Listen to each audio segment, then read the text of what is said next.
that will eventually be finished and include more clinic space as well. And how about the lab? Ok, mas po tamira ko de lastra ayan ko o concepto di any outpatient ta kunsa split antes pota kan de hospital o biabo tamira turenda ng bruhade outro e de lastra ayan nang hasie ko nang split na hopi fe outro e tinha algum voordelen ng mas grande mes pabosis.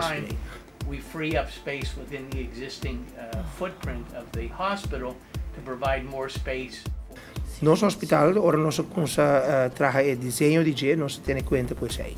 Non si traha basta cammina, si può una cu e paciente con da hospital, o viaja nota cruza e cammina di paciente con nota di hospital. Cuta bin di hospital si per altro tipo di trattamento, una maniera radiologia, fisioterapia, che cosa assim.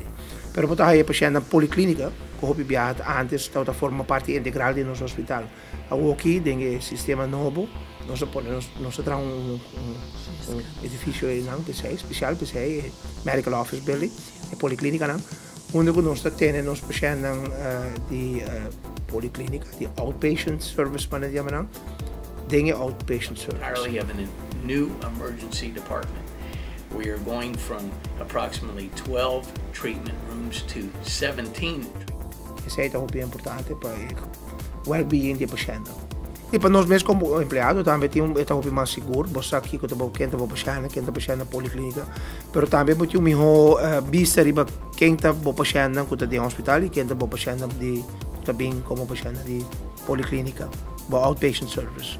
É algo a trobe maneira vista no começo, é algo comum e corrente e é algo que a trobe em todo plano novo de hospital novo não dá por ter em conta que tipo de serviço aqui como tempo in e outpatient separado outro.